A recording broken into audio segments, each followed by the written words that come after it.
but I do like the 2018 Optic Hollow, and I feel that that is a really good gold standard for Josh Allen. Extending, and able to find Stephon Diggs.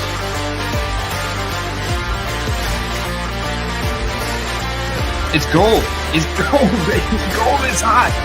Gold is hot. Anything where there's a winner or a loser. It's Hurts going for the end zone. It's caught.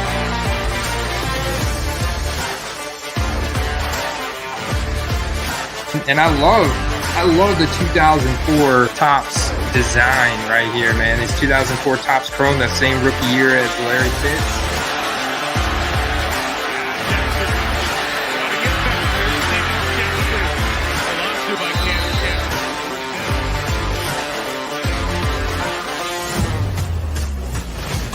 I guarantee you someone would reach $130 on this Gabe Davis if he puts up another game in a primetime scenario. We talked about the first Thursday night game against the Rams. Gabe Davis goes off for anything like he did in the AFC Championship game.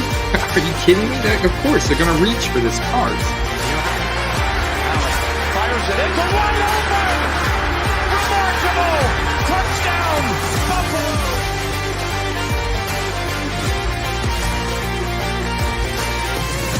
Right now, his 2018 Optic Hollow is $125 raw compared to Josh Allen's at $500. That's a big difference there, Steve, considering that Lamar Jackson had the season that he did.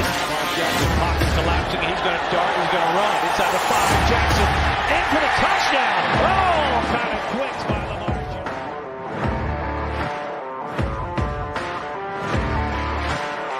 I know that that's your boy, so I had to share it. Heck yeah, man. The Mississippi mustache, dude. I'm going to be looking for him in like the 20th round of this draft. Bushu with time, directing traffic. Now Byers, middle of the field. First down, Jacksonville.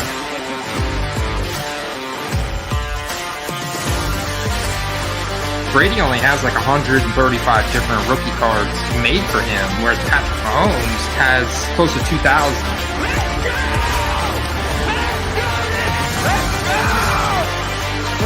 He throws this ball from his shoestring around the guy. That's what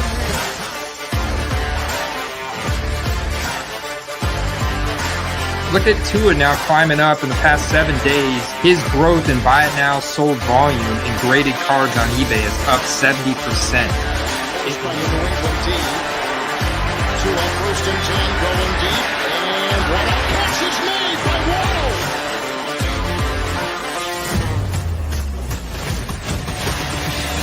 And with Rookie Ticket Auto, there's fewer cards in this set for Joe Burrow. And now he fires downfield to Jamar Chase. He's got it. Wow. Takes it away.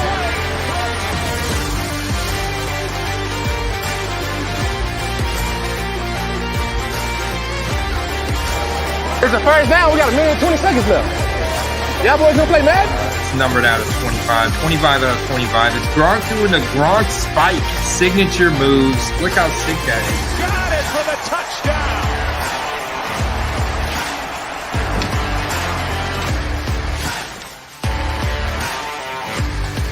T-minus 1 minute. More juice for the gyro. Like the juice. T-minus 50 seconds. Now, at the point where we're at, it is a lot easier for new people to get up to speed really quick. T-minus 40 seconds. Let's go. That's a W. That's E1. That's E1. That's a W. How many people want to eat a W tonight? T-minus 30 seconds. Tyreek Hill taking over our camera. I think there may be a penalty for excessive celebration, but you know what? I'm going to let that one slide. T-minus 20 seconds. That's what I'm talking about. Now y'all some fun.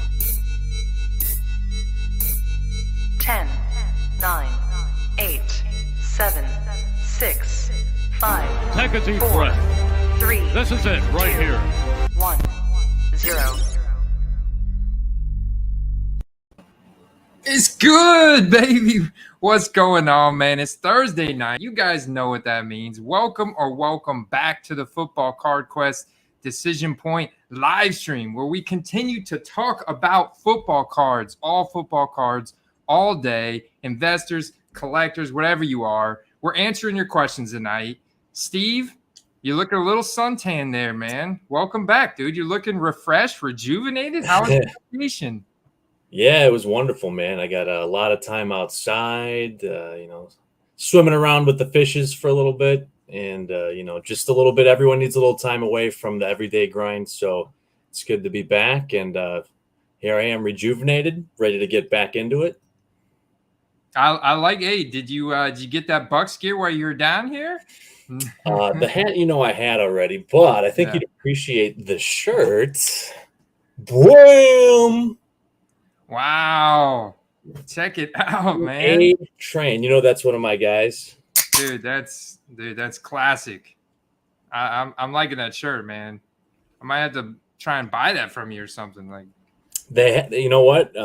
They have another one at the what's that mall in Northern Clearwater?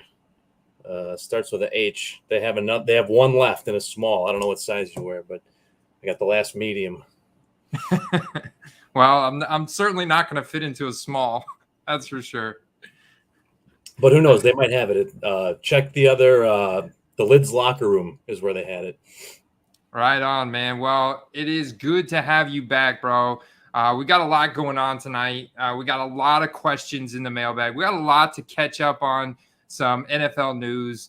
We got a lot of product talk tonight. So, guys, if you're out there in the chat, James, what's going on? 402 Collector in the house. Filthy. Got Kenny Walker. Got these guys already talking about chicken wings and stuff. Man, I love it. I love it. Keep the chat rolling. Mark. Filthy was first. So we got to make sure to specify here. Filthy was first. We got Matthew Steets in the house. But yeah, make sure you guys continue to post your questions in the chat as the night goes along. And if you're new here and you want to don't miss out on anything on the quest, make sure you hit that subscribe button, that little bell notification icon. And also, just a heads up, guys, check what I got in today, Steve. 2021 Prism Hobby Box, bro. We're going to be ripping that.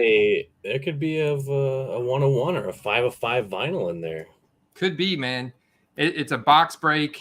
There's 8 guys in it. Derek's one of the guys. Got Matthew Steets. So we got a few guys that are in the chat that are in the box break. We'll be breaking this Sunday at 2 p.m. Eastern. So make sure you guys tune in Sunday at 2 p.m. Eastern for that box break. That's going to be a lot of fun. And we started. This is something that you kind of started, Steve, and we started together. I guess we should say is live eBay sniping here. And guys have started posting up eBay snipes in the chat. There was a few of them last week that we had where you were out. Nice. And so I want to encourage that. If you guys are out there, you guys find any interesting eBay auction. Actually, it looks like there's already one. James is already on one already. Like he doesn't need to be encouraged. He's like, I got you guys. Check it out. Need that new Prism in your life. Yeah, I didn't do a lot with eBay when I was on vacation, but I did a little bit last night and some today. And there's already some things on my list I'm looking at this evening. And I did take a look at a couple of Prism rookies from the new sets. There's definitely some deals to be had right now, especially on guys that aren't the focal point of the draft class. So that's something to keep in mind. Yeah, very true. Very true. So, and we're going to also be talking about the absolute best football card product and all the football cards a bit later tonight. But first, let's get to some of the questions from the mailbag. Want to make sure that we get to those. This one comes from Chris Kahn from the Discord, and she wants to know what stats or other things do you look at, consider when determining whether to buy into a player? I'm going to pull these snipes up from James while we dig into this question, because this is a pretty meaty question. We talk a lot about city, market size, demographic, all that. The hype around the player. Is he a young player? Is he a veteran player? I mean, those are all the basics. But I think since you're talking about stats, I think another thing to mention about stats, especially the younger the guy is, look at if he had an off year, or look at maybe if he just missed a couple games. Who knows what his situation was? Maybe he didn't have a down year. Maybe his performance on a per game basis was even better than it was the previous year, but he might be getting slept on simply because he missed a couple games. He could have had like a paternity leave game, or who knows? You know what I mean? So I would look at those kind of things. Games played. If they're not missing a ton of games throughout their career, but they just maybe missed a few games here and there, and it affected their overall stats, they could be in line for an even bigger year the following season. Could be, man. And that goes back to like studying their athletic profile, right? I mean, so regardless of what their kind of snap share was, what their target share was. So those are like key metrics that we're looking at to determine how often they're on the field and how often they're getting the ball when they are on the field. Whether it's yards per route run, which is a very good stat to look at in terms of wide receivers, tight ends. How many receiving yards are they getting on a per route run basis? So how often are they being targeted when they do run a route on the field? And if that number is high in comparison to their peers, like when you stack up the other guys in their same position category, then you all of a sudden you got something there, and then you can start digging into their athletic profile. Regardless if they miss, like you're saying, they miss some games, they missed last year with injury, they could come out of nowhere this year. Like I've been talking a lot about Rashad Bateman lately, and how his rookie season was very similar to Michael Pittman's with the core muscle injury, missing the first 6 games of the season. Then he had a lot of target competition with Marquise Brown, and you had Lamar Jackson missing games. It's already a run-heavy offense, and this and this and this. All these things add up to having him a really like underperforming rookie season. And second-year breakouts are a real thing, right? Like second-year breakouts are a very good investment target, I feel, in football cards, Steve, because one of the other major things we look at too in terms of like which players have the most volatility and upside can like spike the quickest is age, right? Like if they're the younger they are, the more they can just kind of spike out of nowhere because people are like, oh my God, this could be the next great, generational type athlete, and they want to get in on it early. I'll point a guy out that I really like that I'm actually starting to see a lot of people get in on, and it's hard to get in on certain teams, players from certain teams, specifically Chicago guys, because even defensive players are collectible from Chicago because of the market size, and it will cost you to get involved with them. However, as we know, there's not a lot of talent on offense for the Bears this year. And if you look at a guy like Cole Kmet, who's going to be starting his 3rd full season, usually right around the time tight ends make a big leap, he saw a lot more targets as the season went on, and it didn't always produce a ton of productivity. But if you look, he did see more targets as the season went on. I think that's only going to get more and more evident with Allen Robinson gone, and with a lot of these guys that are on the team, like Byron Pringle, that can't seem to stay out of trouble again already. But I'm not saying he's going to come out and be like the next Kelsey. That was their intent when they drafted him. But I could see him being maybe the 2nd most targeted guy on the offense. Plus, you just mentioned something key, and that is the Chicago fan base. This is the Chicago market size alone. It's like it doesn't matter if Chicago goes to the playoffs. It doesn't matter if they win 4 games next year. If that guy is the target leader in that offense, or the target leader in terms of tight end in that offense, he makes some explosive plays. The market in your area is very sensitive to those kind of performances. You got a lot more fans, a lot more collectors, a lot more potential investors in the area that are going to, want. And plus you have a lot more Chicago games that are going to be televised. Even if they are bad, they just have a larger TV market area. So, it's NFC North is also a big division. They're going to be playing the Packers twice, going to be playing the Lions. You're going to be playing the Vikings, which I expect to be a little bit better this year. And Justin Fields, he's got athletic ability. We've seen it be very sporadic, but that's because he wasn't getting a whole lot of help in terms of coaching, in terms of offensive line protection, like that kind of stuff. It wasn't, we love Darnell Mooney. We like Cole Kmet. Justin Fields got some ability, and that market size is kind of keeping those values up for those guys, don't you think? Yeah, absolutely. And they're still young enough that other segments of the market outside of the city itself, will have an interest in him. So, and that's the thing is Cole Kmet cards, for example, have an increased value already. He does have the age going for him. He has the market size going for him. So just think if you can find a couple of decent ones, what they could be worth given a breakout season or even a couple breakout games. Yeah, and Hunter Renfro's an interesting example of stats to look at because Hunter Renfro was the most targeted wide receiver within the 10-yard line, like at the goal line, at goal to go last year. Now that may change this year with Devontae Adams, but I still think that Hunter Renfro is going to be ahead of Darren Waller in the pecking order. It's going to be really interesting. The Raiders. I know you're a big fan of the Raiders this year. Obviously, Josh McDaniels is going to shake things up. He's a very creative offensive play caller. He's obviously got one of the shiniest new weapons you could possibly want in the league in his prime, and Devontae Adams, right? And so this is going to be on like crazy with Derek Carr, and it's got to be, right? AFC West is insane. Yeah, primetime shootout after primetime shootout. Vegas, it's all about Vegas now. Vegas is bigger and better than Oakland, and you got, I think, a much larger fan base. I think the fan base for Vegas is going to continue to climb, and they're going to continue to get more and more exposure in the coming years just being in Vegas. I think that move was big for them because you had so much team competition in California. A lot of those guys are still fans from when they were the Oakland Raiders, and now they're in Vegas. You pick up that entire new fan base right in the mecca of gambling there in Vegas.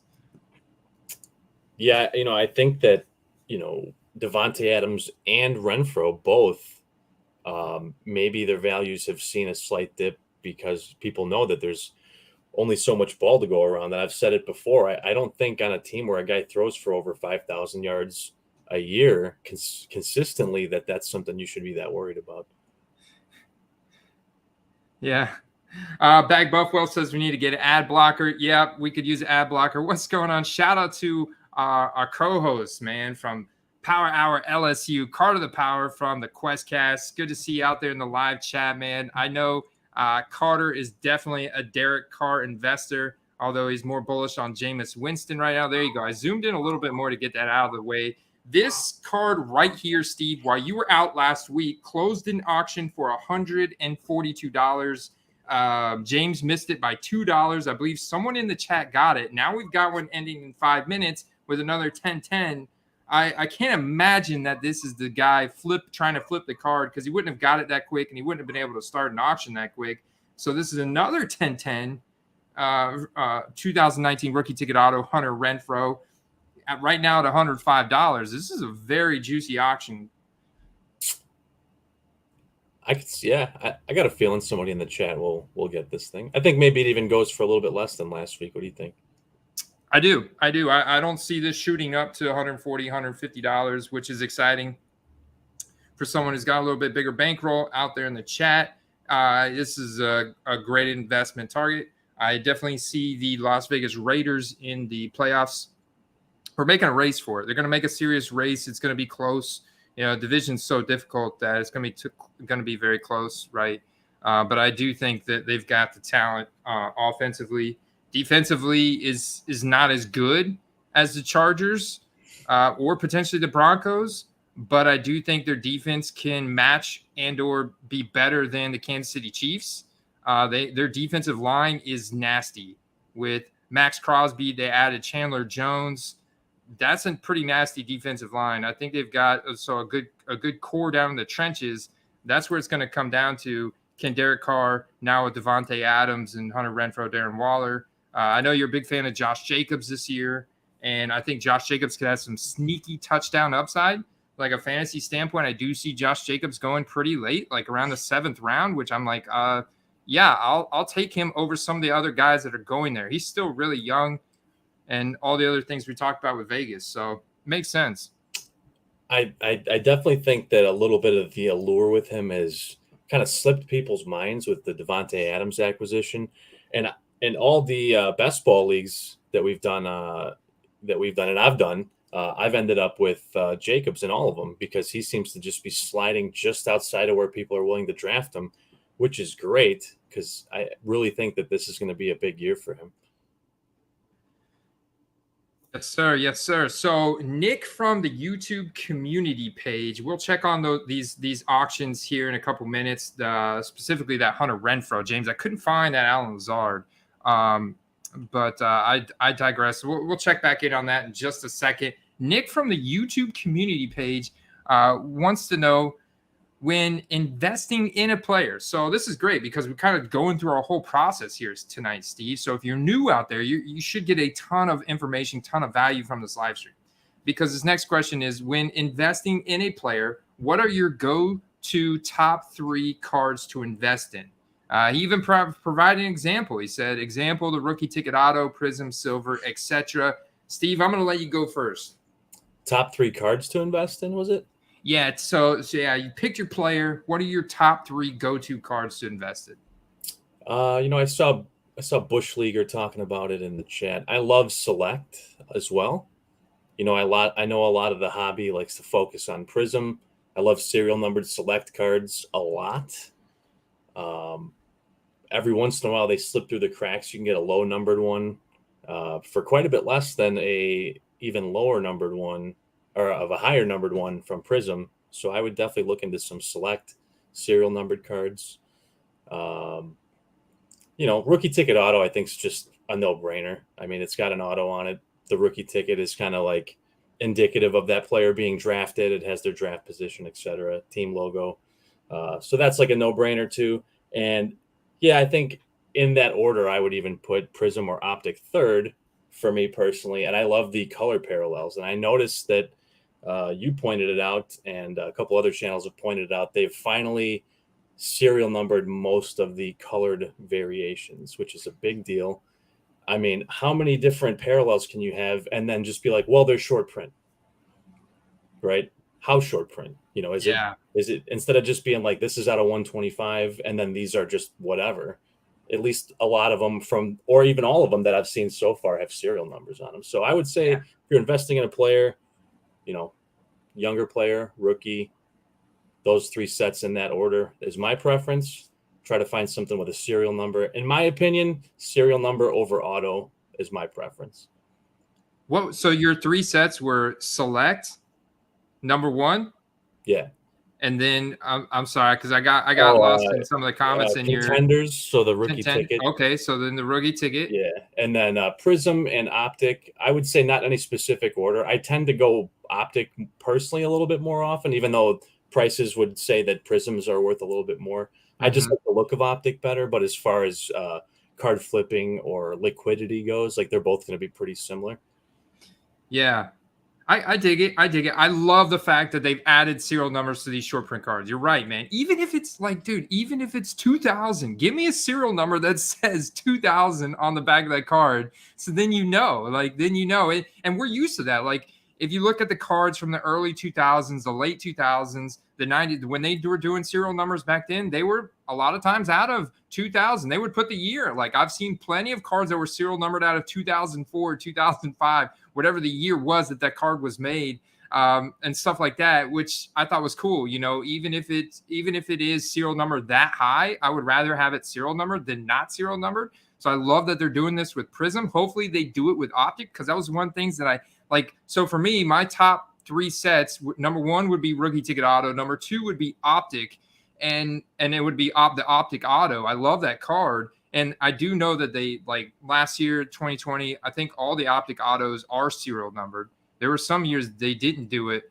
like that. Like 2017, you got plenty of Optics autos that don't have serial numbers. But I think even the Optic short prints from last year, I love the Optic short prints, but hardly any of them had serial numbers. There's so many Optic short prints that didn't have serial numbers. Like, come on, man, this is such a cool card. Just needs that serial number. That'll add a lot of value to it, a lot of security, to it, and instead of leaving it up to an unknown SP number. And then I would say if my third set, I do like Select. I like the older Select, though. I do think they did a lot of bad for the brand Select when they pushed it out into retail, and they added that extra tier. They added like 20 something plus different parallels. They added so much to the product that I kind of diverted my attention away from it and over to, rookie ticket autos, optics. Man, if I had to pick a third one, I'm going to have to go with the Prism, like my go-to in terms of card I invest in. Yeah, and there's nothing wrong with that. And if it's not just and we talked about Obsidian on your video earlier today. Me personally, I know what other collectors might not, but I tend to put Obsidian a lot closer to those three than some others do because I really like that look. And if you actually look at what some of those autos go for, which they are serial numbered, by the way, they do resell for quite a bit. And if you notice, the price of the hobby box is like almost a third of what the Prism is. So I think that there's a better value in sets like that. And as far as I know, I don't think Obsidian is retail. No, it's not. Yeah. No, it's not a retail. It's a hobby only product. Yeah. Look, check out what this Hunter Renfro ended at 142.50, man. So right in line with where it ended at last week. So it's good, man. It's solid. Here's another thing, Andy, and this kind of gets forgotten about and not really discussed is big inserts. Okay. So we'll talk about like almost a big insert, like a Genesis, stuff like that.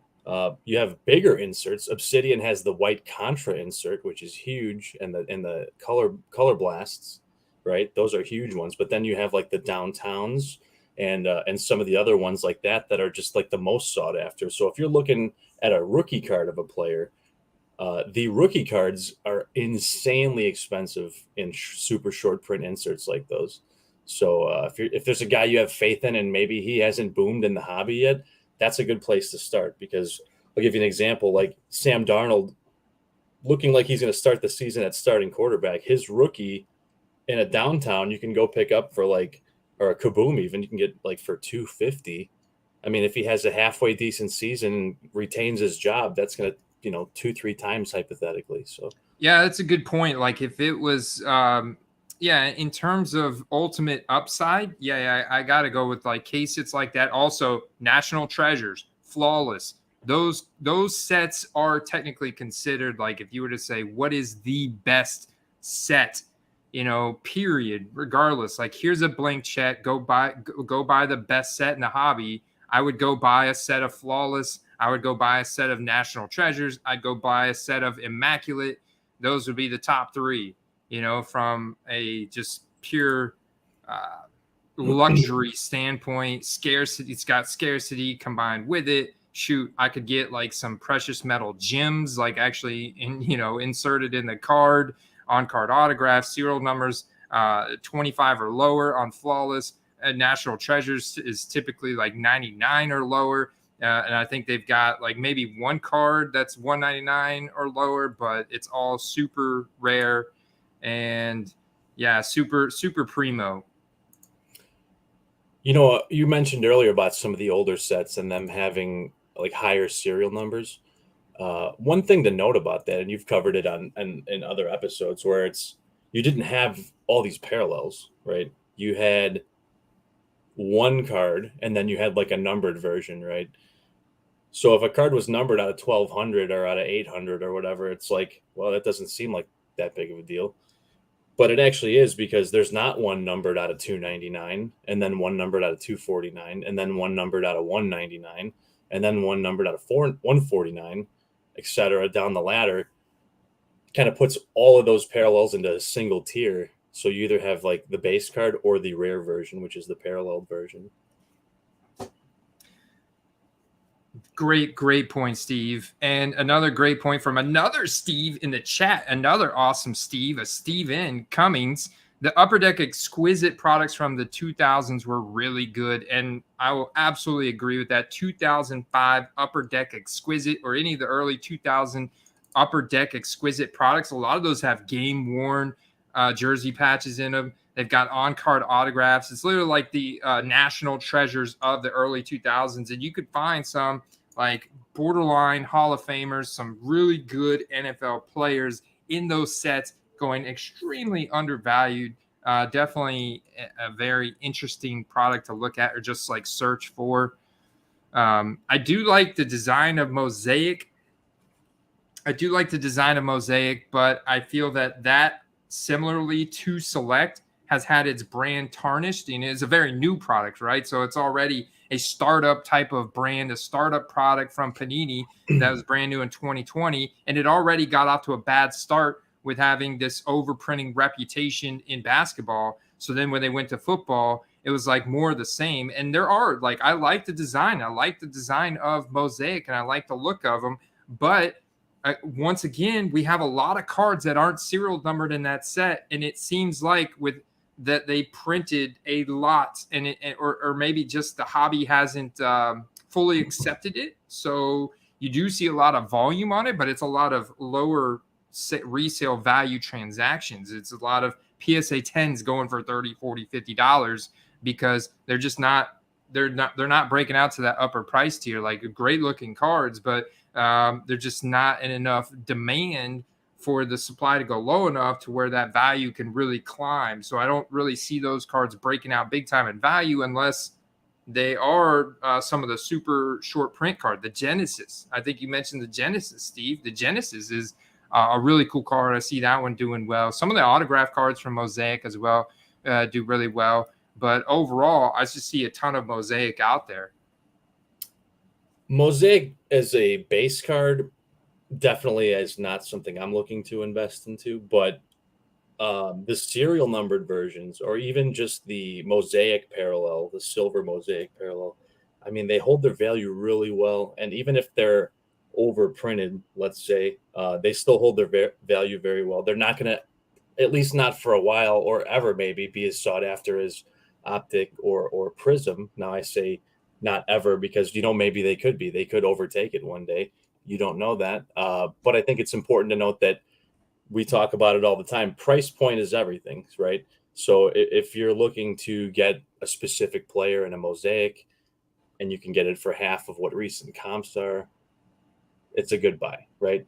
And it's a good enough set that if you have a good parallel, people are gonna want it, especially if you have a hot guy, Burrow, Brady, etc. And we talked about the case hits like Genesis.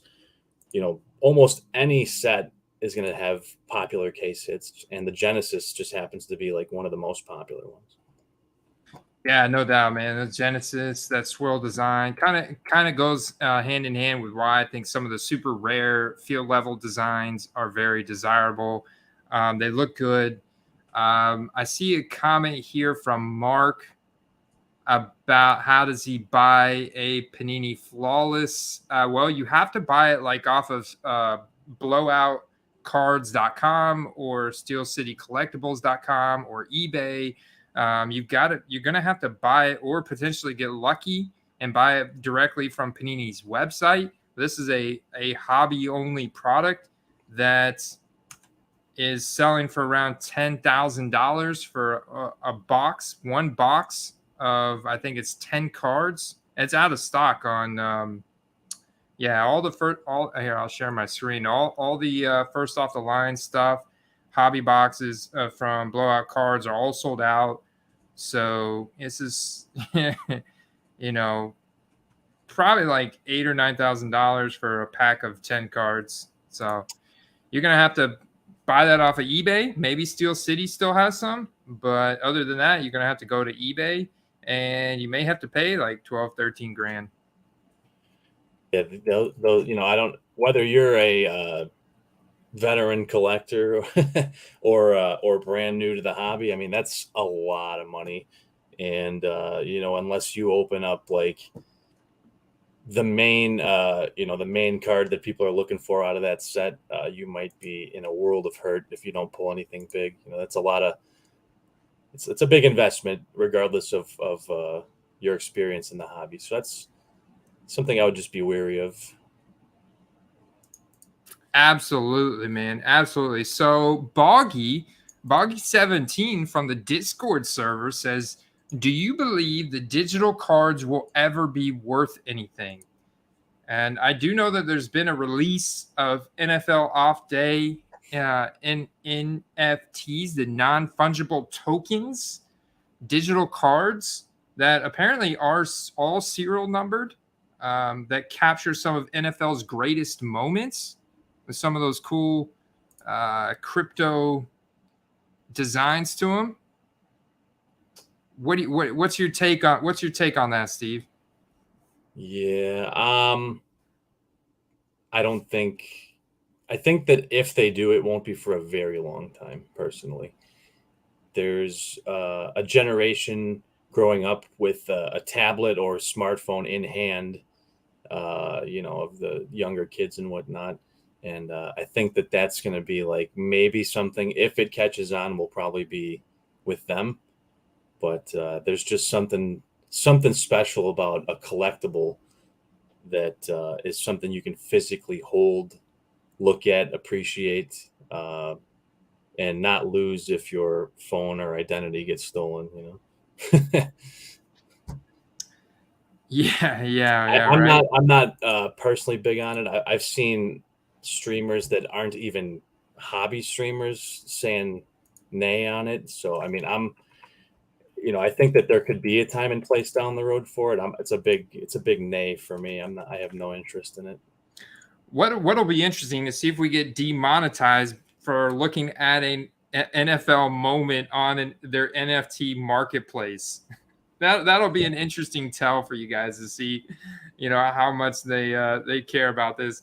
I'm interested because I mean it is just a totally different product. Like, I mean, this is cool for me to look at for a second, but I don't know, man. Unless I put up a bunch of TV monitors on my wall, like, am I gonna put up a bunch of 10-inch TV monitors behind me and have each one like stored a moment? That's what I feel like it is. Like, you ever seen that Futurama episode where they have all the people's heads in jars and they're like it contains all their memories and everything? Like, that's kind of what this is, but I need some way to display it. Like, for me, like, the cards are all about, having the card in the hand and being able to have that physical asset and look at it. So I guess if I did get into NFTs, I would also become like one of the bigger, 10-inch monitor investors and just have a ton of little 10-inch monitors on my wall with NFT moments being displayed. It'd look like the Matrix in here or something, the NFL Matrix. This wouldn't be the first time that we talk about a concept on a show that I'm sure they'll steal down the road. But rather than have a NFT card, rather than have a card that you can't physically hold and appreciate, how about an actual card with what everyone's favorite thing to do? You go to a restaurant and you see these barcodes all over the place with a scannable barcode on the back that'll bring up a video clip, right? That's the best of both worlds, in my opinion. That's interesting. Like, if you had a rare serial number card, right, that was maybe even autographed by the player, and it was maybe NFL even has their own type of grading thing where they put it in a slab or a case, and it's got like that QR code, and it's got a serial number that's associated with the NFT. So now you can combine the two together. I like that. I like that a lot, Steve. I think maybe figure out a way to do that. Like you said, you kind of added to it a bit. Maybe like the photo, the short print versions of that card have like a slight modification to the photo, and then when you scan them, it shows you like a clip of that catch or that touchdown being scored or whatever. That'd be sweet. Yeah, like here's the Taylor Heineke. This is going to be the pylon dive touchdown. This is a common. This is apparently there's 10,000 of these moments. Like, yes, I know I can go to YouTube and I can record my screen and save it on my computer forever. that's kind of like, I don't know. I get it. It's not branded in this format. It doesn't come in this marketplace. Like, this guy's a serial number is associated with a marketplace where you could actually resell it. So I guess there is a form of investing here, right? So it's kind of got that. But from what I've seen, this doesn't look as cool as the NBA Top Shot. Like, the actual design of these NFTs don't look as cool. And I'm just not there to where I want to have all of my hobby fun in the digital world. I like a lot of it here in front of me. Like, I like to get the cards in person. Love to hear from you guys out in the chat what your take is on NFTs, between NFTs and physical cards. Heck yeah. Oh, yeah. Check this out. So Derek, over the past week, got a nice numbered out of 99 Stone Cold Steve Austin auto. I know you're a big wrestling fan, Steve, and we do primarily focus on football here, but some football players have gone over to wrestling. One of my favorite football players, Rob Gronkowski, I guarantee you he'll probably go back to WWE after he wins another Super Bowl with Brady this year. Yeah. No, he was, I think it was about a year and a half ago. He was co-host of WrestleMania during the COVID lockdowns. And, that was pretty interesting. There's definitely a lot of crossover between football and wrestling. And you have a lot of ex-football players that kind of go that route. It's still quite a bit harsh on the body. And actually since 402 mentioned it, when AEW was in Pittsburgh a few weeks ago, you had, a couple guys from the squad walk down to the ring with one of the wrestlers too. So there's definitely like intrigue between both. And congrats on the Stone Cold, by the way. That's a great card. That's cool, right? I'm getting a lot of love the physical card. Definitely want to have the physical card. Like that's thing is physical trading, collecting cards, even investing cards has been around since the turn of the century. It's one of those things that you just can't replicate in a digital format the same way as the physical card. And that's the whole thing. Like, how do you grade the condition of these NFTs? There is no grading element. That's such a big aspect of such a unavoidable aspect of our hobby is grading and condition of the card. That's what separates a common card versus a PSA 10, or even better, a BGS 10 or SGC 10 gold label. Like there's only one condition of NFTs. It is not possible to ding the corners, scratch the surface. You can't trim the edges of the NFT. I don't know of a way you can trim edges of an NFT. So it's like almost apples and oranges. Yeah, I mean, what are you going to do with the NFT? Are you going to edit, like hack into it and edit the clip instead of a football he catches like a Doberman? I don't know. It's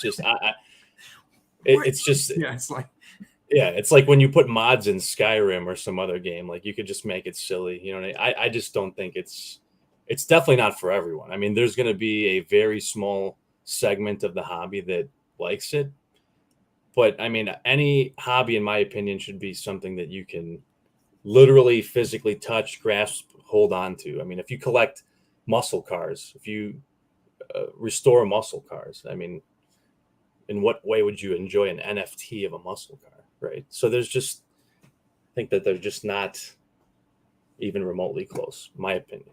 All right, Steve, do you have any live snipes to share with us? I haven't seen any pop up in the chat, and unless I missed them from James or anybody else. Yeah, I've also got some mail to open up live, so don't go anywhere, guys. I'm going to bring my phone in. I want to open up a little bit of mail. I think Steve might have some mail. I'm not sure, but I definitely do. I don't even remember what I have. Some mail, but I would need to step in the other room to go get it real quick.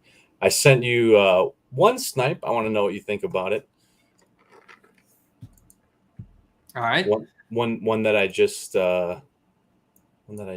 grabbed earlier. And actually, you know what? I'll send this one too, because I'm feeling extra friendly today. So I'll send that one over. Dude, Carter and I were talking about this the other day. We've noticed the prices for Houston Texans going up in 2021 Prism breaks. There is actually quite a bit of hype building, man, for Davis Mills. And this guy's attached to him, I've definitely noticed that. I mean, for a guy that was a meme 6 months ago, his cards are going for a lot of money, like a lot of money. So, I mean, when's the last time? I mean, outside of Deshaun Watson, have they ever had like a legit franchise quarterback? I mean, Matt Schaub, maybe. He wasn't like a perennial Pro Bowler. He's not a guy that's going to be remembered in like, maybe not the Hall of Fame or even the Ring of Fame for the squad, but A guy like Nico Collins is going to be a big part of their offense because we know their defense isn't going to be doing much this year. So you could say even if it's garbage time, this guy's going to put some yards up. Yeah, and you know what? One thing I love about Nico Collins most, right? Like he is Mike Evans on the Houston Texans. Like Brandon Cooks is fast and he's got great separation ability, great route running, but he's not the biggest guy. Nico Collins is 6'4", 215 pounds with a 97th percentile wingspan, Steve. 34 and 1/8 inch armed wingspan. That's the same wingspan as Mike Evans. Similar height, similar build as Mike Evans. He also has some draft pedigree. 3rd round pick. We saw plenty of what appear to be talented wide receivers go this year in the 3rd round. Last year, I'm very excited to see. I mean, he went to Michigan. His yards per reception, 93rd percentile. What does Davis Mills really excel at? Throwing intermediate and deep balls, man. We saw his throwing mechanics last year. He literally picked apart the New England Patriots, put up the best performance by a rookie quarterback against a Bill Belichick-led New England Patriots defense in the history of Bill Belichick's New England career. So, I mean, come on, man. Like that right there speaks volume. They improved the weapons. They improved, like, trying to plug in holes all over. Obviously, it's a boat that's got a ton of holes leaking water, but you bring in Lovie Smith, you bring in some much better defensive players to the draft. It's going to be interesting. I think there's definitely some hype. Nonetheless, regardless of what happens coming out of the gate, we got to set the expectations low. The AFC is an absolute gauntlet. It's going to be very difficult, even just to get out of their own division against the Jags, the Colts, and the Titans. I mean, they've got an absolute uphill battle. But I do think that Davis Mills, because of that, I think Davis Mills is the type of guy who can keep up. So we could see Nico Collins going from 446 receiving yards in his rookie season, only playing 14 games, only getting 61 targets, now getting over 100 targets in his second year, now turning that 446 to 1,000+ receiving yards, and literally going from 1 touchdown to now close to double digits. You know, Brandon Cooks is not a spring chicken, so he's not, exactly the most injury adverse type of player. And you know what I'm saying? There's a higher risk to him getting injured too. Right, and they're different kind of players. You know, you have the Cooks is going to be your boom or bust field stretcher. You know, he did have a couple seasons where he had a lot of receptions, but I don't know if he's got it, still in him to take as many hits as he has receptions. So I think he's just going to kind of be their big field stretcher, and Nico Collins is going to be like their middle of the field guy. And I would say that definitely the biggest variable you're going to see is his touchdowns go up this year, because that offense is primed to do just a bit more. And they didn't necessarily go and get a great running back, but they have a decent running back now, whereas last year they had, like, I don't even know, nothing worth mentioning. Ooh. Now, I'm not completely familiar with like the recent comps for this card, Steve, so you have to kind of fill us in there. But I do feel, just like my gut from my experience, that this is a good price. I love the red cracked ice, obviously color matched. It's Kyler Murray, one of the best quarterbacks in the league. Has QB1 upside. Was in MVP talks through the first half of the season last year. Could potentially be back in that spot this year. If he's not holding out, if he's playing, obviously DeAndre Hopkins is going to miss the first 6 weeks, but he's got Marquise Brown, hopefully kind of make up for a little bit of that. And of course, he's got a very safe floor rushing ability. So I don't know. I love the card. Definitely very short print, rare. Love the cracked ice short print. SGC 9. It's okay because the card is going to be so rare. What do you think the ceiling on this card is, Steve? Like during the season? Yeah. Give me a September. I mean, if he plays the way that Kyler Murray has been invested in the past and expected to play, I mean, you could see in the upper 200s, no problem, maybe 300 even.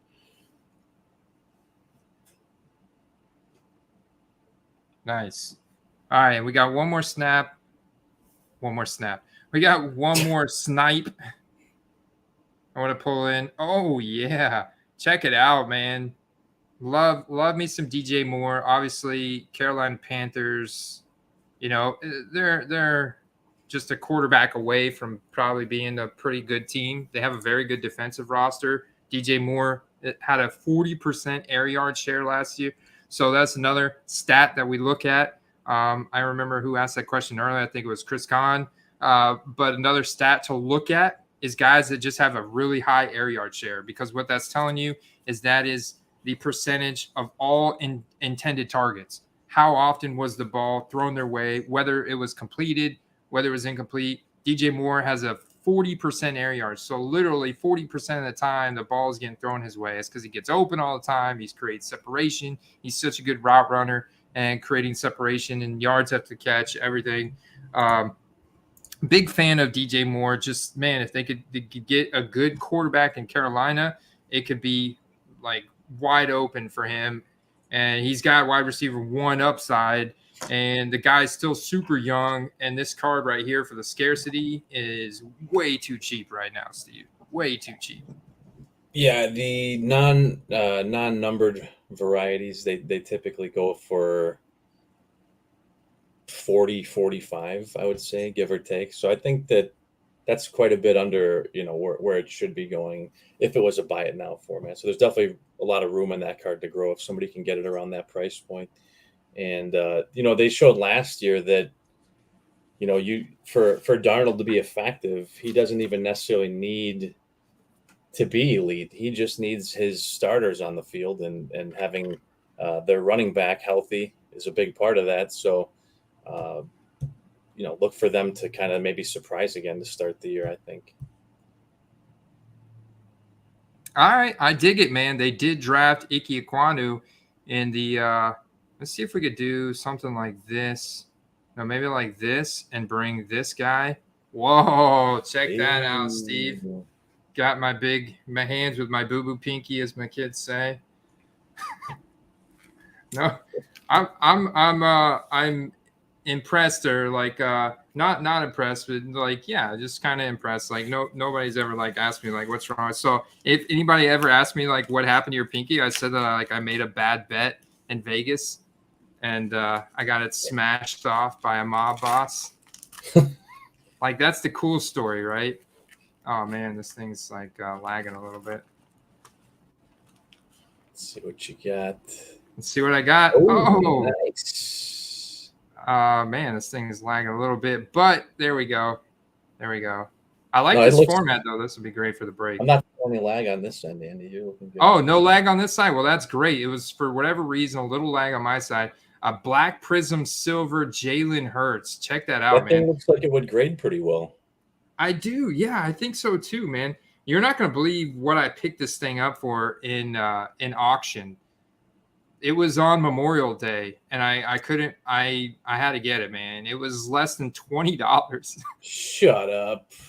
No, I'll pull it up right now. Because you guys won't believe me. Some of this thing, dude. I think we talked about it in the week before Memorial Day, or you and I were messaging back and forth in the Discord. Yeah, because it was like open season out there. There was nobody watching auctions, and I was just seeing cards. Last second, I'm waiting for someone to bid on these cards, and it just wasn't happening a lot. It was by Monday, it kind of corrected itself, but over Saturday and Sunday, it was just like open season.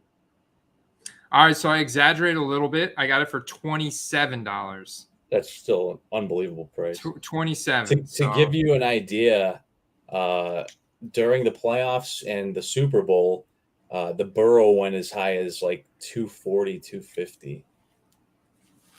Obviously, that's very inflated based on the the situation. But if Hurts were to make a big run, I mean, you're talking about it could see 150. Why not? This card is centered very well too, man. Centered very well, front and back. Wow, yeah, this card is in really good condition. I want to get this back in the sleeve. But yeah, even at, would you say 28? Even at 28, that's a great buy. 27, yeah. Plus the shipping, so it's 30 total out the door.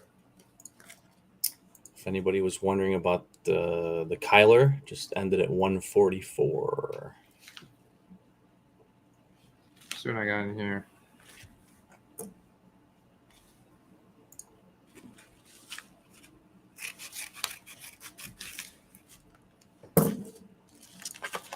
See what we got. Oh yeah, another little sniperoo here. Just too cheap to pass up. Joey Mixon.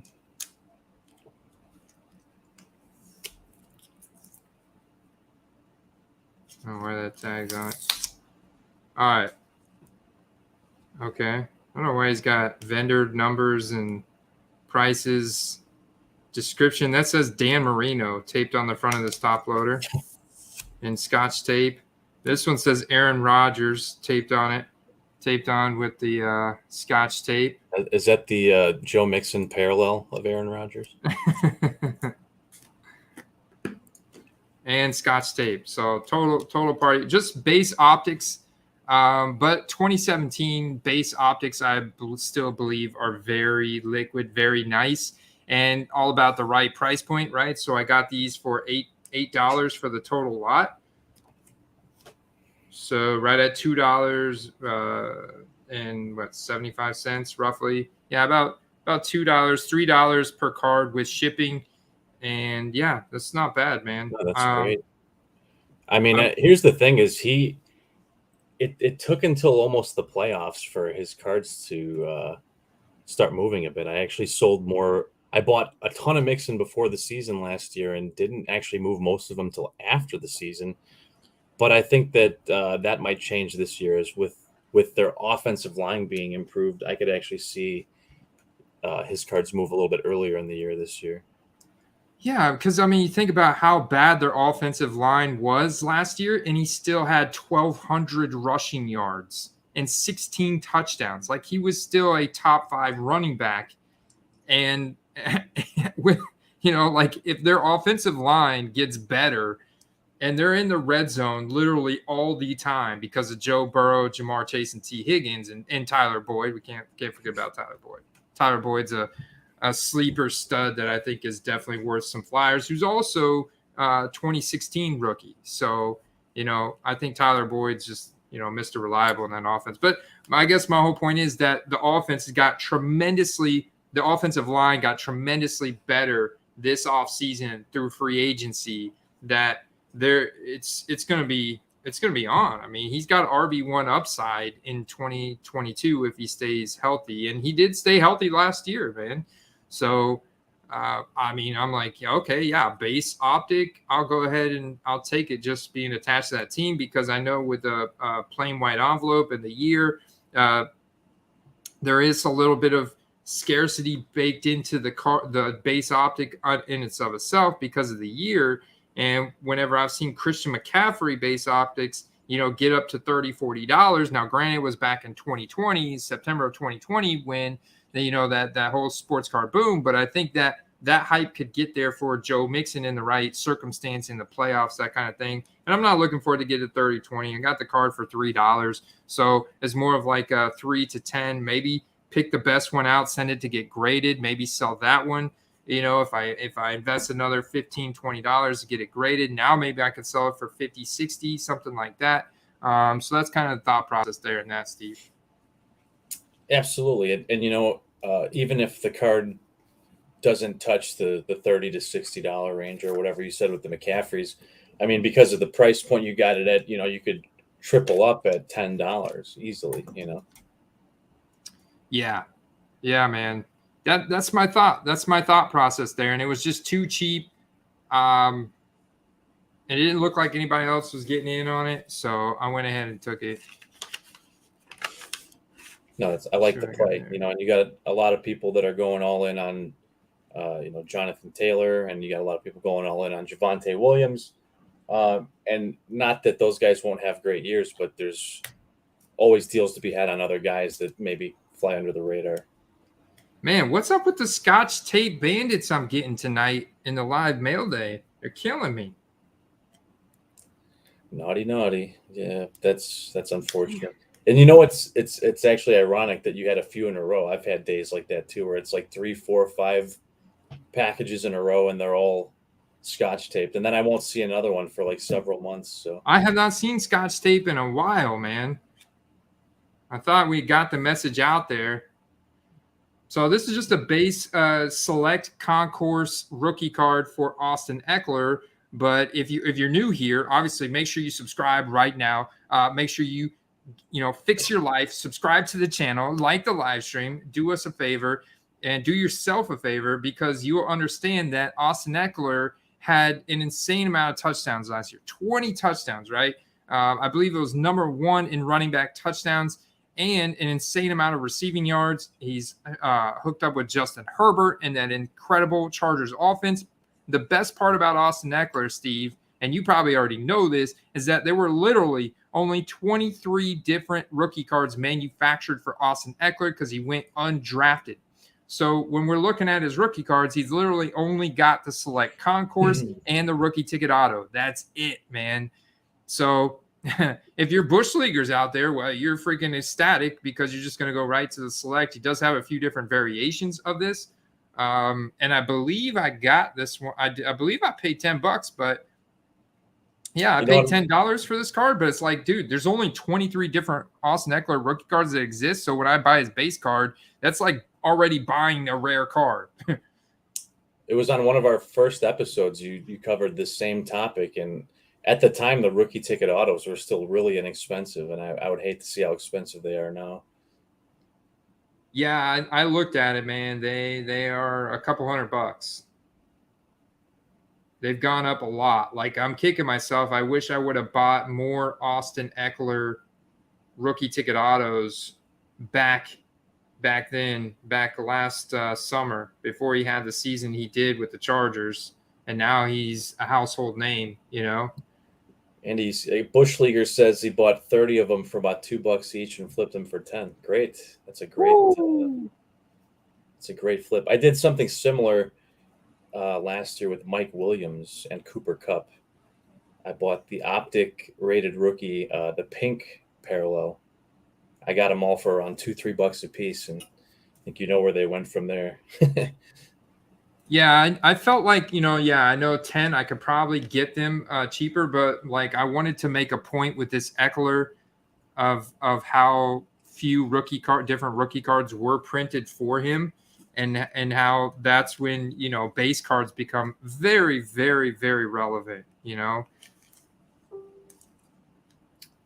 Yeah, no, it's interesting. Like, we talked earlier a bit about Select and me liking Select, and like you said, for those that don't know, that prior to 2020, Select was not available in retail.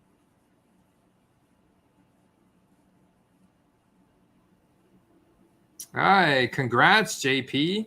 He bought that same Eckler card on April 13th. It's one of the first cards he ever bought on eBay. He's undervalued. Yes, sir, he sure is. So congrats on your first purchase.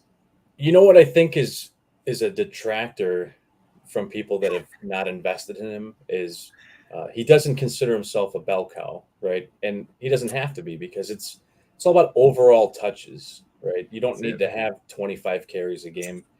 You need to have 25 touches a game. You need to be involved in the offense in some way. So if you're equally involved in the passing game as you are in the running game, and you score 20 touchdowns, I don't think anyone should care about how many true receptions or rushes you had. It's always going to be about end production. Yeah, they spent draft pedigree in Isaiah Spiller, right? And Isaiah Spiller had some hype coming out of Texas A&M. Didn't test great at the combine, so he did slide, but they still drafted him, I think, the third round. And so, like, the thought is like, oh, is he going to eat into Eckler's workload? Well, I think Eckler has earned his role in that offense as the running back weapon, whether it's receiving or rushing. There is no replacement for Austin Eckler. Isaiah Spiller is not even going to be able to hold his own in terms of forced missed tackles per carry, or yards created per carry, or receptions in the red zone. Like, that's going to be Austin Eckler's bread and butter. Like, they're going to use him in critical situations, in red zone opportunities, at the goal line. Like, that's going to be Eckler. When Eckler needs a break, he needs a breather. They need to grind some clock. They need to grind some yards between the 20s. Then you put in Isaiah Spiller. Then you put in Joshua Kelly, Justin Jackson if they re-sign him.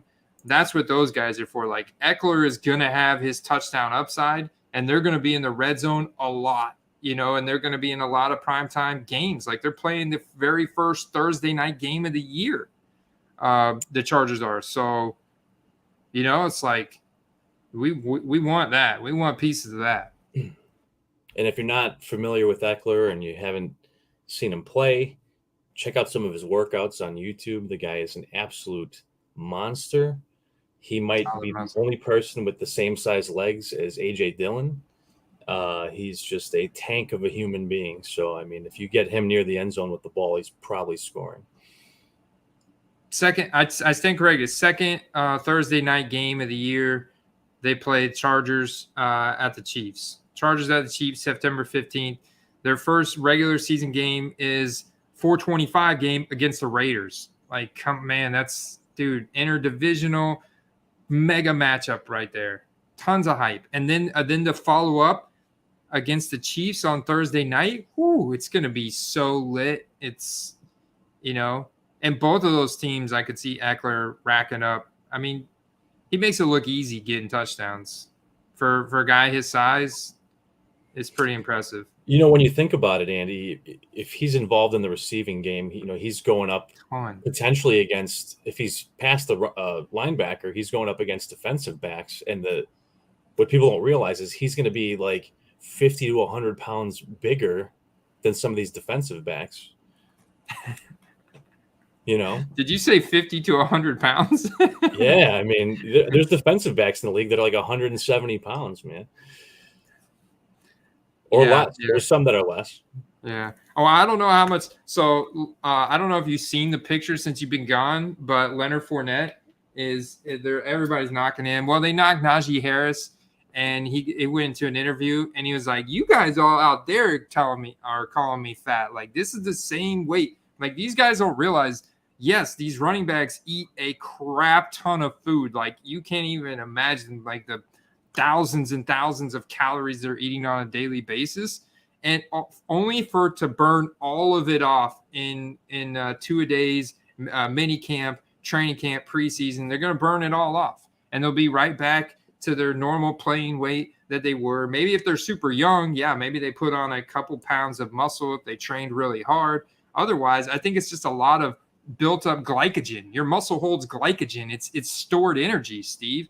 And it's like these guys have big muscles, and especially in their legs, where the largest muscles in your body, and they're just building up glycogen, and glycogen holds water, and that is a man my size, 6'1", 210, I can hold about 10 pounds of water weight. I could tell you if I were to get like really sick, or if I were to get really dehydrated, I could fluctuate 10 pounds. So to say Najee Harris put on 10 pounds in the offseason, or Leonard Fournette put on 10 pounds is nothing, dude. It's just water weight, I did read that article, and they were talking about how, before his rookie season, that was like the same thing. And then, by the end of camp, he was like his current or last season's playing weight or whatever. I mean, when you weigh a certain weight and you're a certain size human, it's such a small percentage of your body weight, 10, 15 pounds, and these guys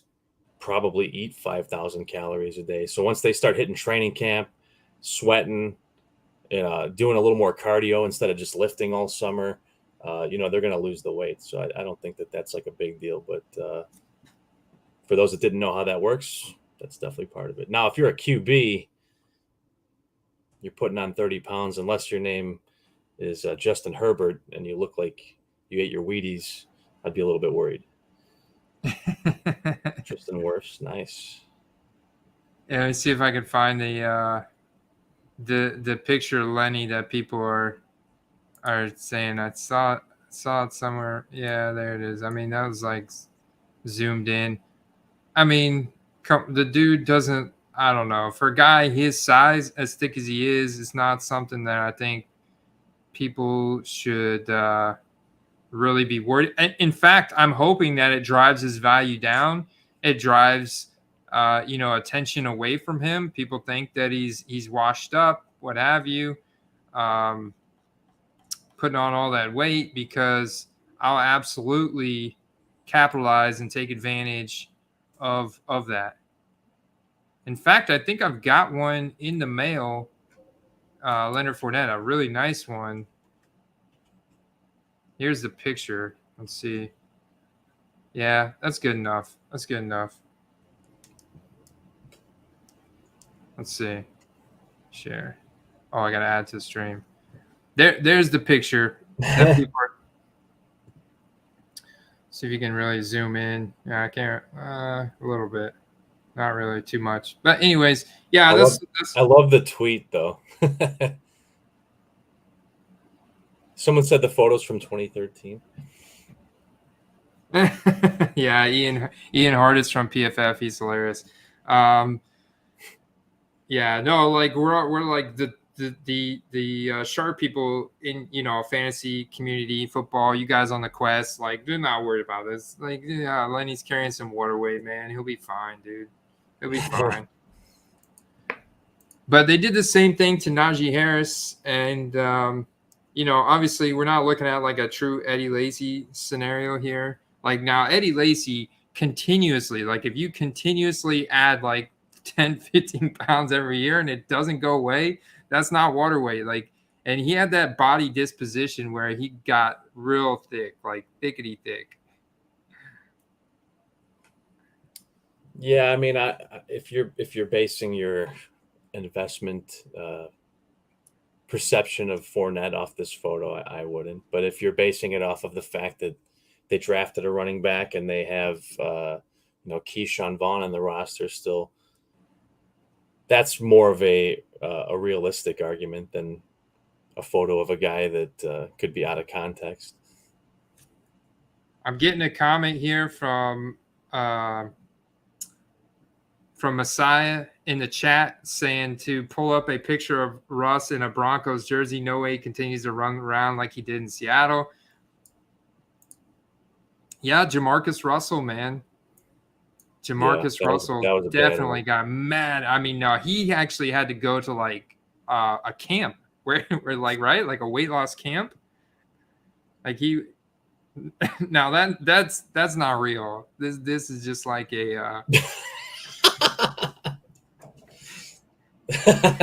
That's a Photoshop. Yeah, that's a Photoshop. I mean, if that was real,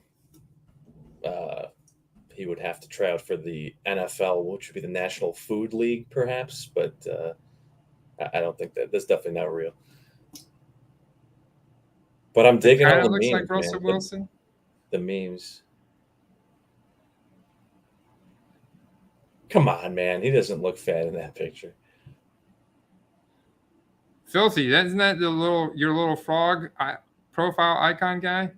Little NFT guys. Anyways, I'm getting like lost in a wormhole of Twitter trash right now, and I better stop before we scroll across something that's not appropriate or something for YouTube. That's true. Twitter is notorious for that. Okay, we're gonna exit out of that window and go back to eBay. Could not find the picture of Russell Wilson. We'll just have to wait and see. I'm sure something's going to surface. Oh, here we go. Maybe this is the picture. Is that Russ? It's important to know too that. Oh, that is Russ. He does have a little belly. Hold on, I gotta blow this up now. It's important to note too that, especially on guys that work out for a living, that the whole concept of bulking and then cutting is a real thing. So you could put on 30 pounds of bulk. It's not necessarily going to be fat, but by the time you go through your cutting phase, you're going to retain a decent amount of that weight, but tone out quite a bit. This must be the picture right here. So it's about the same as Lenny. I see a little belly there. I think it's just the thinner air. The thinner air. The thinner air. Yeah.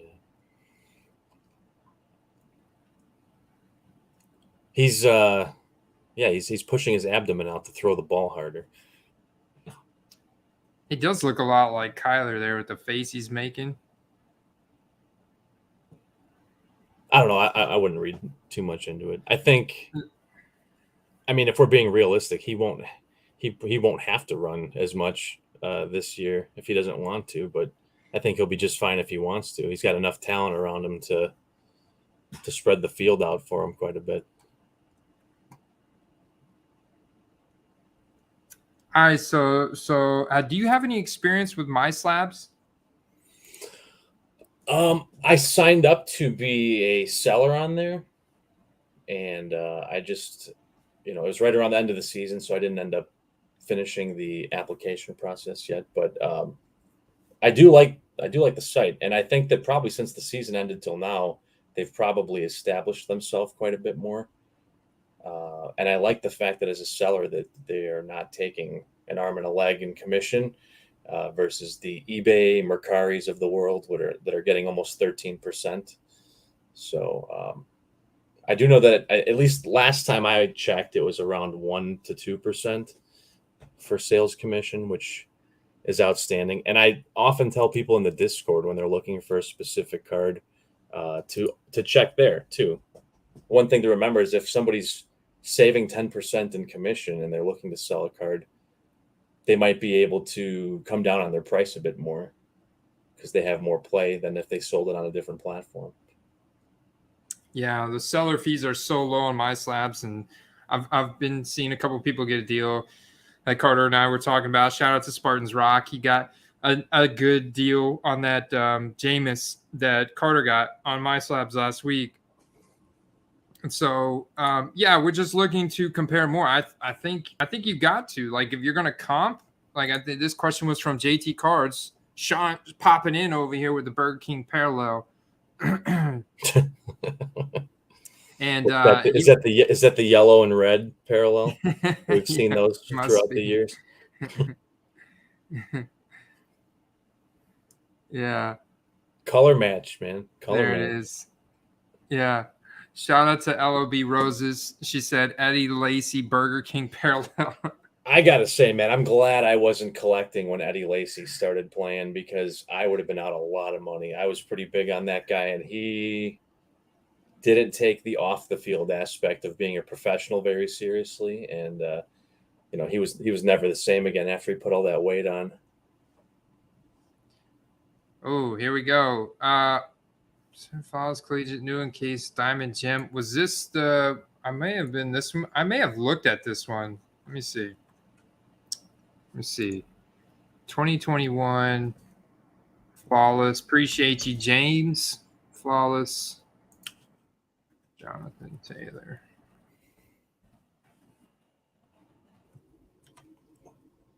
Oh no, I haven't looked at this one. Whoa. Wow. Somebody get on this. Sean, I hope you got your keyboard ready, brother. You pulling it up? He's a JT super collector. Ooh, man. Look at the price on that bad boy. That's nice. There you go. There's your diamond. The nice thing about those super expensive sets, low serial numbered stuff like that is like, even down the road and even in like weaker economies, like those cards should hold on pretty good. Sean says easily 125 to 150. Yeah, I mean, the diamond alone has got to be worth that much, right? He traded that same card for part of his Origins Rainbow. Curious to see where it goes. Here we go. While you're doing that, I've been taking a look at some auctions earlier in the day today, and I got to say there's still a lot of sleeping on Mr. Dak Prescott. Ooh, really? What'd you find? ended a minute ago, but there was a DAC Select PSA 9 that went for like $35. I mean, I don't Wow. know, man. That's I mean, even right now should be $60-$70. Very impressive. Very impressive.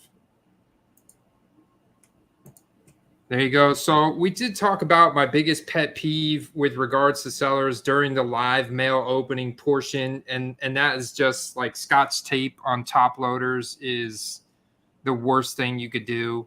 You know, that's just like a pet peeve, just total pet peeve right there.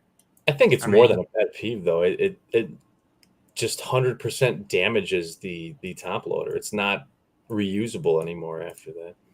And then you run the risk of, damaging the card trying to remove it from the top loader. Yeah. I think it falls more into the bad etiquette category. And obviously there's some people that just might not know any better, but yeah, don't do it. If you're worried about the card sliding out of the top, use some painter's tape. It's inexpensive. You only need a tiny thin sliver piece to do it, and it will not stick to the top loader. Here you go, Andy. Something for you. I know we talked about this gentleman a few weeks ago. His cards are starting to come up on eBay from what I've seen.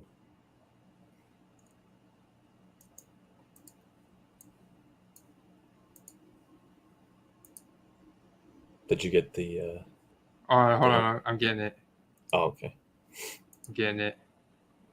Let's see. We got a couple questions here in the chat.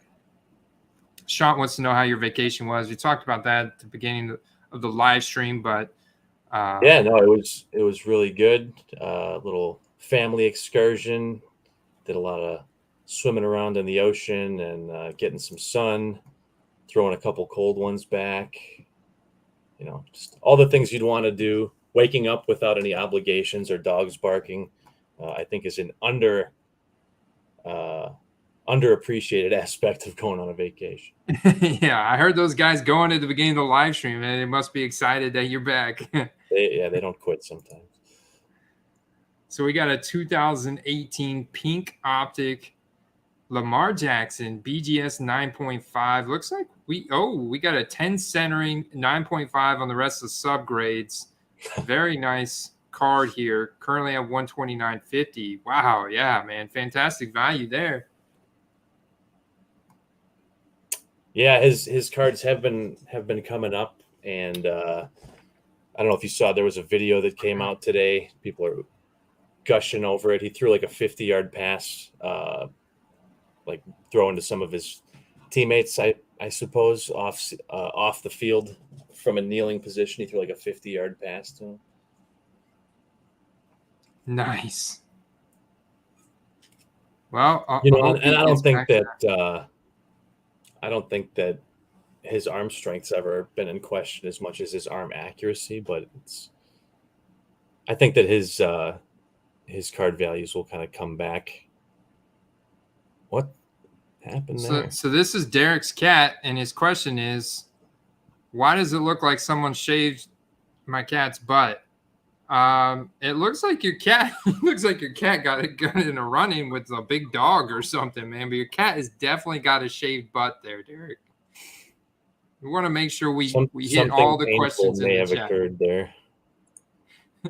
This was the moment when all the viewers clicked off. Was there like an animal attack that we don't know about there? We don't want any subscribers, especially a patron like Derek, man. We got to answer his question. So, Derek, I'm pretty sure that was a medical procedure, that in fact your cat's butt is shaved, but it'll grow back, brother. Let's see. Did that Lamar Jackson end already? It did. 162.50. I mean, that the subgrades on that thing were insane, and I think it was you pointing out that just a year or two ago that card probably would have been around $400 or $500 in that condition. Oh, absolutely. or more. 162.50 was a total. Someone got him one right there. Yeah, that's a beauty, man. What did the JT? Oh, Wow. my word. $50 for a card that rare. Wow. We're just going to. Somebody's cleaning up tonight. Somebody's cleaning up tonight, man. 144.27 on the red crack. Dude, that's incredible. That's another great deal, man. Another great deal.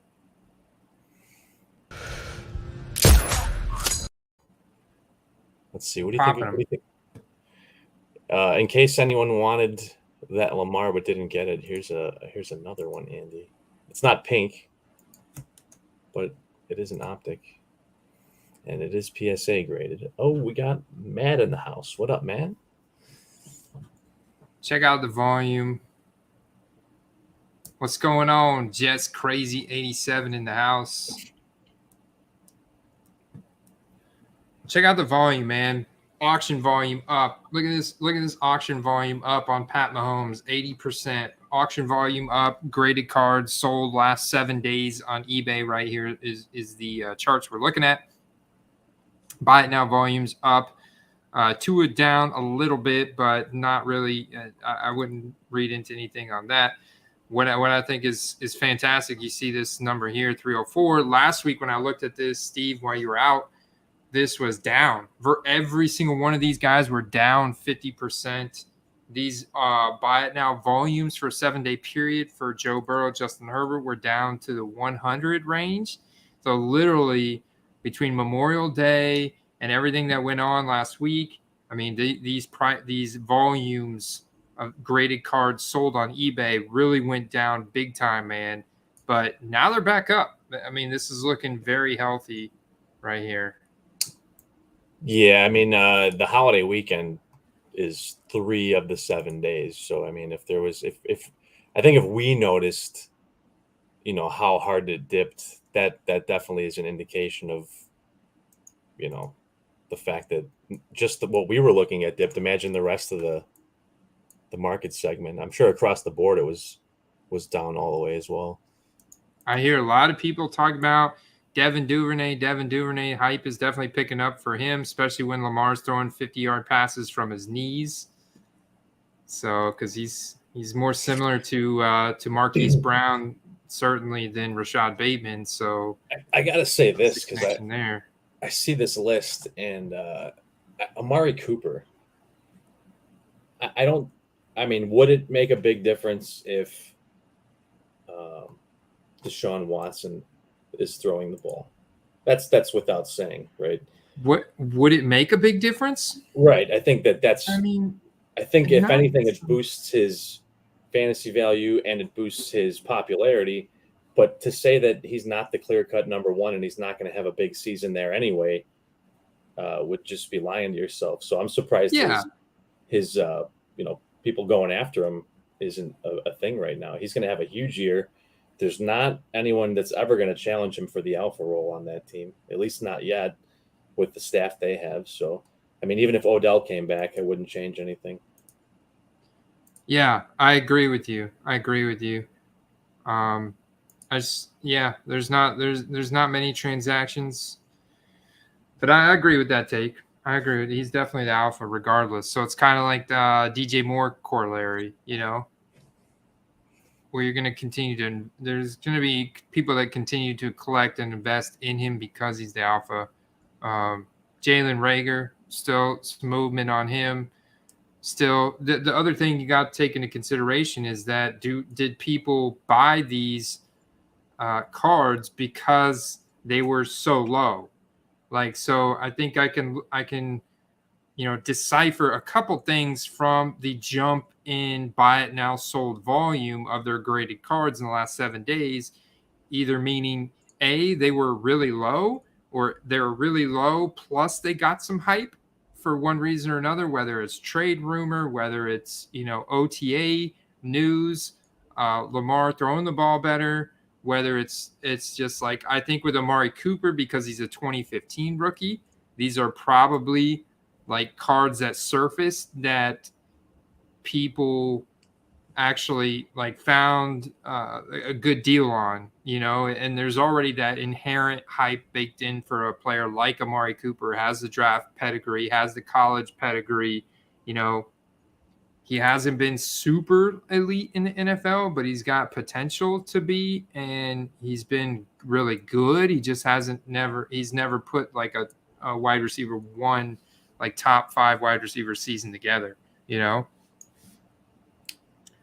I think there's a realistic chance that Brissett plays quite a few games this year. At least it's looking that way.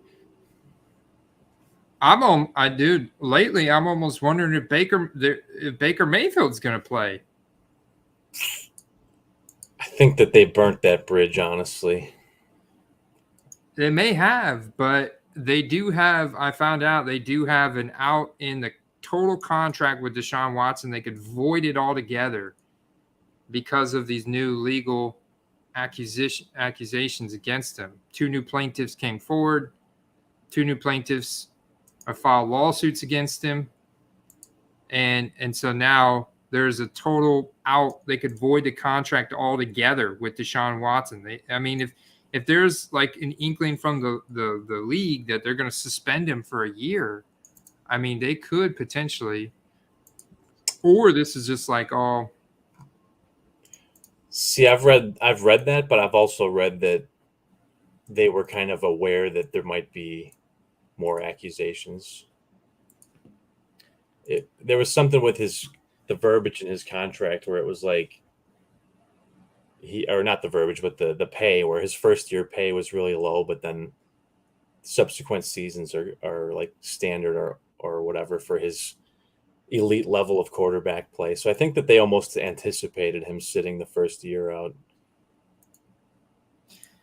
So I'm getting some comments. Obviously, you guys out here. I love this chatter, these comments about, yes, I do agree with Derek. Voiding it would be stupid because then they wouldn't get the draft capital back, the picks they sent, and as part of this deal as well. Very true. Sean's coming in with a bunch of comments about the voiding. JP talking about potentially could void in 2024. Noon and cardboard. What's going on, man? Yeah, Sean's right. Yeah, this is true. It's not really any new information to them. So maybe it's just a bunch of smoke. Maybe it's just a bunch of smoke they're blowing. Maybe this is leading could lead to a little bit of Baker Mayfield hype that we shouldn't really buy into unless he goes to a new team, Yeah, I don't know. Maybe having him, maybe having it appear that he's going to be the starting quarterback is their way of boosting up his trade value. That would be some 4D chess right there. A lot more graded cards coming back for Jamar Chase. His graded cards sold, and those are going to be at a premium, up 85%. I'm finding it hard to not draft Jamar Chase in the first round of these underdog best ball drafts. I just feel like he's teed up, man. He's teed up. I've seen him going in the top 6.